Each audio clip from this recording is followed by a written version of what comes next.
Main Street, the main business street of a town. Business.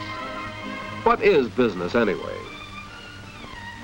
Business is everything we see along this street, and much more.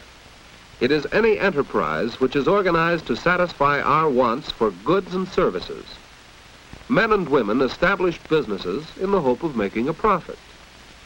Thus, they earn their livelihood by supplying goods and services which others desire. The world is so full of these goods and services that we take them for granted. Yet without them, we could have almost none of the things that we have come to consider necessary for our comfort and safety. Just think what it would mean if all this were taken away and we were suddenly required to produce our own food, make our own clothes, build our own homes. It would mean living like this. Each of us would have to work single-handedly to create the bare necessities of life. For it is business, organizer of cooperative effort among people, and creator of elaborate machinery and equipment, which is responsible for the comfortable life we live today. Business set the stage for this scene of the Harrison family at breakfast. Business built their comfortable home, provided father with the clothes he wears, fashioned the spoon that John is using, manufactured the chair in which mother sits, and produced the breakfast cereal Joan is eating. That's cereal. Now, where did it come from? It was bought in a box at a grocery store, of course, but long before then, it started as growing grain on a farm. We seldom think of farming as a business, yet agriculture is one of the basic industries which make up one phase of business activity, production. Farms produce the food for our tables, materials for our clothing, hides for leather products, and raw materials for many other things. Although less than a quarter of our population live on farms, these people are able not only to supply our wants, but also to produce a surplus for export, thanks to improved farming methods and to modern machinery produced by other businesses. This is one example of how various types of business work together and assist each other, not only within one country, but throughout the world. Lumbering and fishing make up another of the basic industries which supply raw materials to our business system. Wood pulp for paper, lumber for our houses and furniture, fish for direct consumption and for canning. Still another basic industry is mining. Many things we use every day have some sort of metal in them, but mineral ores cannot be used in their natural state in making the products we need and want. They have to be refined and fabricated by the various heavy industries. And even when iron ore has been transformed into sheet steel, it still is not in the form of a product commonly used, such as this toaster on the Harrison's breakfast table. What is needed is the work of another type of business, the fourth of our major industries, manufacturing. This is the real heart of business activity. Mass production enables more people to obtain more of the things they want, and in so doing, provides jobs for thousands of workers. The assembly line shows again how business brings about the cooperation of many people to supply the wants of all.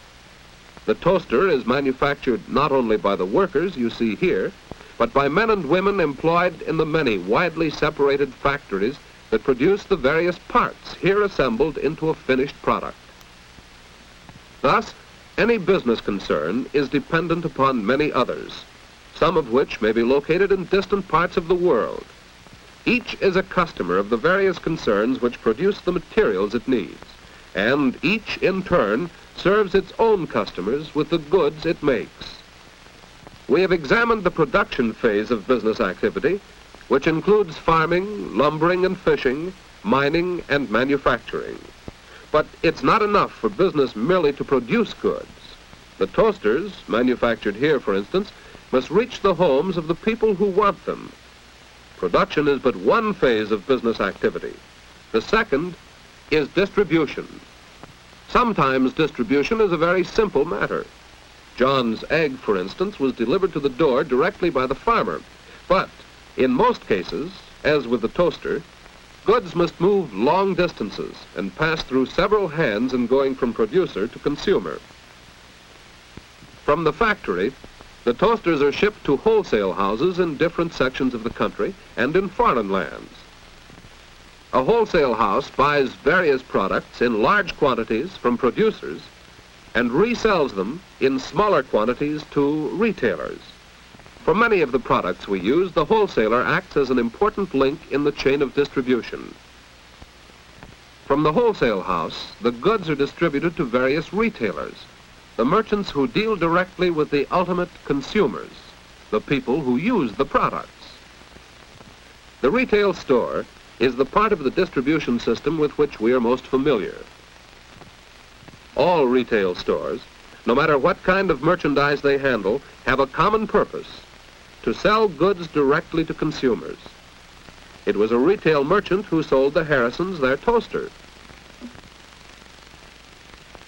Production, distribution, and there is yet a third phase of business activity, one which neither produces goods nor distributes them, but whose chief function is to provide needed services.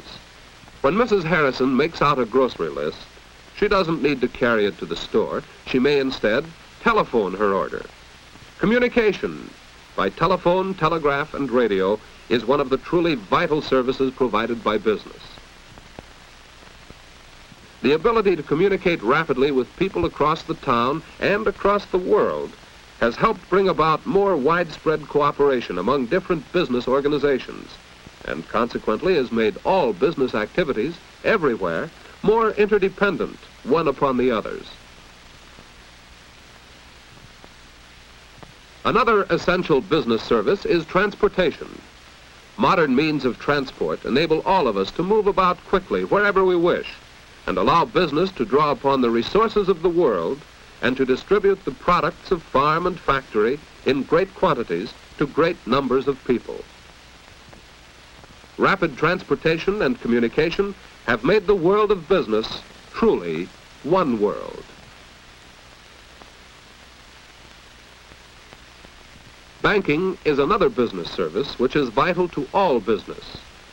A bank is a nerve center of the financial transactions by which goods and services are exchanged. There are countless other types of service businesses, providing lodging, supplying food, offering entertainment, and a variety of other services, many of which are essential to our modern mode of living, and all of which help to fulfill our desires for a higher standard of living and a fuller enjoyment of life. Service enterprises, like those engaged in production and distribution, are started by people who hope to make a profit by satisfying other people's needs and wants. Profit is the lifeblood of business. Owners of enterprises would be forced out of business if they operated at us. We have seen what business is and something of the part it plays in the life of a family. Now, as Mr. Harrison sets out for work, we are again reminded that business is also employment. In functioning to satisfy our needs and wants for goods and services, business provides the means of livelihood for most of the working population. To understand business and its main phases of production, distribution, and service is to understand much of what goes on about us every day. For the world we live in is a world of business.